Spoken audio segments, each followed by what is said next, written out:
سلام دوستان، امیدوارم حال دلتون عالی باشه و از ویدیو لذت ببرید.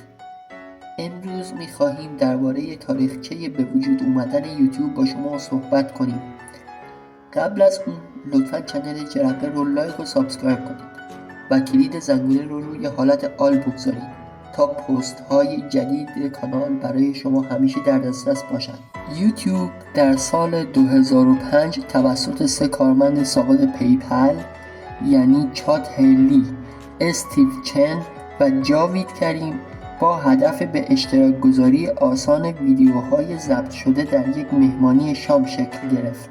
در ابتدا یوتیوب به عنوان یک سایت دوستیابی ویدیویی طراحی شده بود، اما به سرعت به پلتفرمی برای به اشتراک گذاری هر نوع ویدیویی تبدیل شد.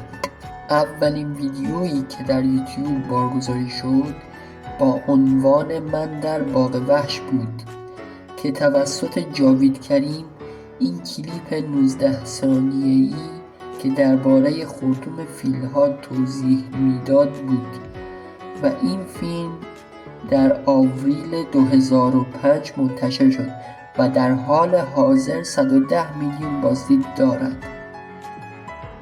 یوتیوب در نوامبر سال 2006 به مبلغ 1,065,000,000 فروخته شد. از آن زمان یوتیوب به بزرگترین پلتفرم اشتراک گذاری ویدیو در جهان تبدیل شده است و در حال حاضر بیش از 2 میلیارد کاربر فعال ماهانه دارد. این بود روایتی از سفر یوتیوب، سفری که با یک ایده کوچیک شروع شد و حالا به یک دنیای بیکران تبدیل شد. ممنون که تا آخر ویدیو همراه من بودین. لطفاً لایک یادتون نره و در کامنت پاسخ این سوال رو به من بگین. اگر قرار بود یه موضوع جدید به یوتیوب اضافه کنید، اون چه موضوعی بود؟ کامنت هاتون رو مثل یک گنجینه میدونم و تک تکشون رو چک میکنم، پس دریغ نکنید. خدا نگهدار.